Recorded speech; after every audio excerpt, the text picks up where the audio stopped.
Buju, wago shindagu migizi indodem, gazaga squaji mekag, indunjaba. I recently read It Didn't Start With You, How Inherited Family Trauma Shapes Who We Are and How to End the Cycle by Mark Wolynn. I have to say this book was pretty helpful and informative. I've done a lot of thinking and reading about historical trauma, contemporary and historical trauma, and I actually have other videos that kind of unpack that. But in terms of analyzing this particular book, I thought it was useful in, its delivery of anecdotal evidence. A scientist might find themselves wishing that there were more formal studies and things like that. It is difficult to study historical trauma because it is so difficult to isolate variables, and it's hard to ethically study humans without, the way that we do rats.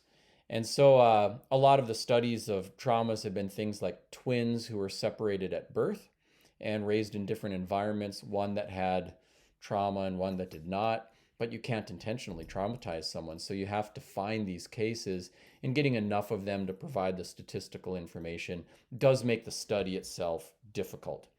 But what I thought that this book did that was really quite powerful is it looked at cases where someone was separated from their birth family, at birth, and had no knowledge of their stories, situations, positive or negative experiences, and would have later, in their own lives, not just trauma related responses to certain things, but they would have very specific triggers. So one had a grandmother who had a really powerful trauma experience, but had no knowledge like who their grandma was or what she had been through. But this person was still triggered in the very same environment and sometimes even on the same date, not even knowing that person's story or the nature of whatever she had dealt with.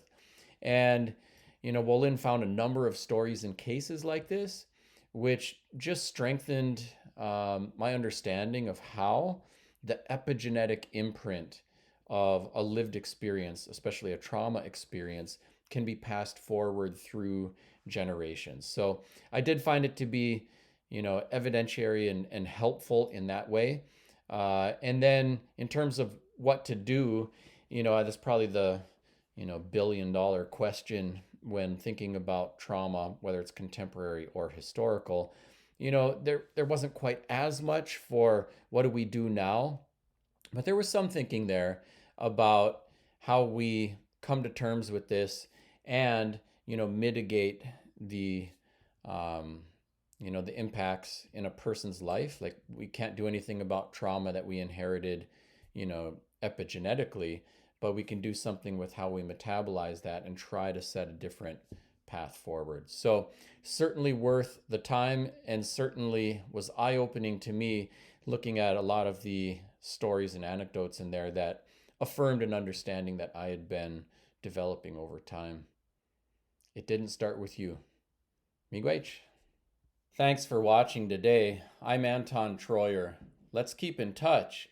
I'm active on social media, and my website has lots of information on my books, speaking engagements, resources for the Ojibwe language, teachers, and more. Miigwech.